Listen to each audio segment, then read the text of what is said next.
What's up, Barnhill family, and welcome back to your home for all things combat sports. Yo. So the champ has a name, and his name is Islam Makhachev, winning the 155 title in Abu Dhabi in about the most emphatic fashion you possibly could, submitting the guy in Charles Olivera, who's got more subs than any fighter in UFC history. I mean, what can you say? What a performance. Islam Makhachev is truly a special athlete. And, you know, when he comes from the camp of Khabib Nurmagomedov and Khabib's father, who really led that entire team to what they've become now, it shows you just how incredible and special what they have is. Who would have thought, though, that Islam Makhachev was going to get this fight done mostly with the striking? Yeah. You know, everybody always assumes when there's a Dagestani fighter or a Russian fighter, you see a chin strap beard, that they're just going to hold him down and wrestle him. But these guys are showing us some great striking. And look, credit to Charles Olivera, because he did great in that first round. I thought his fighting from the bottom looked really good, but Islam Makhachev had a game plan, and he sure stuck to it, and boy, was it a good one. It was spectacular. And Khabib said, look,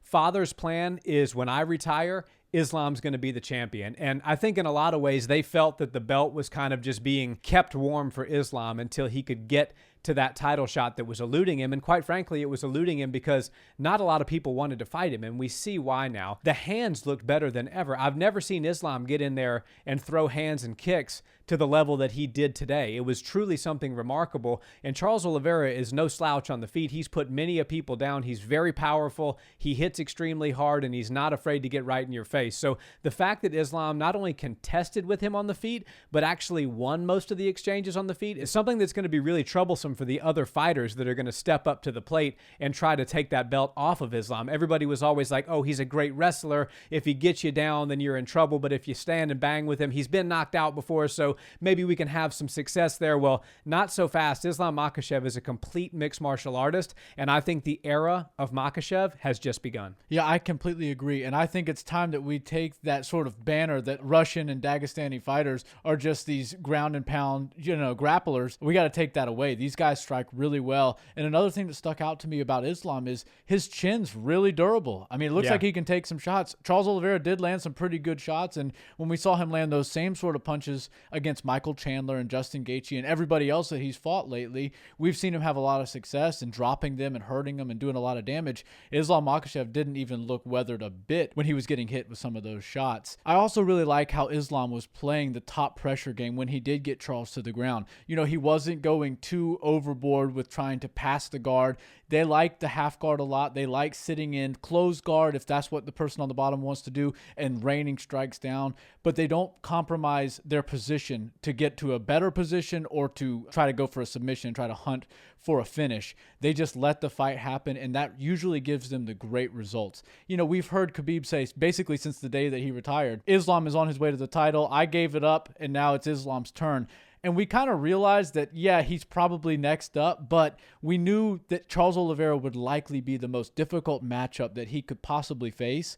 And of course, cut to a year or two later, Charles Olivera is the champion. He's the king of the division. So all the fans got the dream fight that they wanted. We never really got to see Tony Ferguson versus Khabib Nurmagomedov, but this is kind of like the next chapter, the next version of that, seeing Islam in there with Charles Olivera. And I honestly think it's a more competitive fight and a more competitive stylistic matchup when you see these two go at it. So I don't know. Islam Makhachev proved to us that he really is one of the greatest fighters on the planet. And if he beats Volkanovski, which they're trying to line up now, he might just take that pound for pound #1 spot. I think he definitely deserves to be in the top 5 pound for pound after that performance, if not higher. It was a truly special night, and you could feel something in the air when he walked out. It just felt like destiny was about to happen.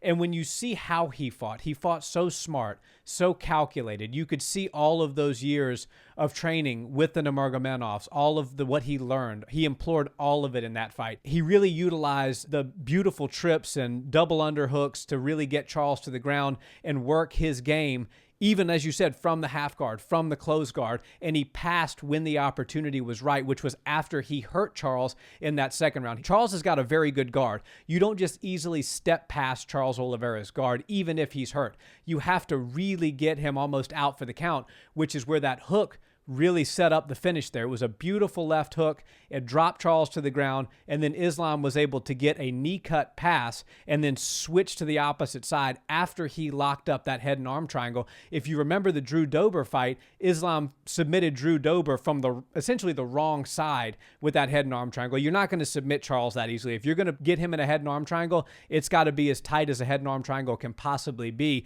And so how methodical he was with how he landed that and how he finished that shows that he's got not only high-level wrestling skills, but high-level submission skills. And they are two different things. His game is very, very complete. Well put. And it's often said that mixed martial arts is a one-man sport, but everybody that competes knows that it takes an entire team to really create these moments and create these great fighters. And it seems like there's no team quite as strong as Khabib's team, the whole gang that comes from Dagestan. And it shows. Islam gets that belt, and the first thing he does is gives it to Khabib and tries to give it to him as a sign of gratitude for all that they've done for him.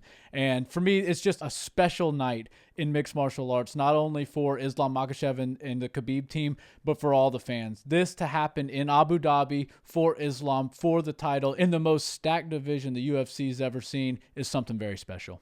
Absolutely. And one final thought. I think we need to give a lot of credit to Javier Mendez. He is an absolutely outstanding full MMA coach. He helps great wrestlers and great strikers and even great jiu-jitsu people like we saw with Luke Rockhold round out their games into becoming top-tier MMA fighters. And if you just look at the litany of champions that have come through American Kickboxing Academy, I know it's Team Khabib, it's Team Abdulmanap, it's Father's Plan, but Javier Mendez plays a major role in Father's Plan, and I think he deserves a hell of a lot of credit. And his team absolutely gives him that credit. For sure.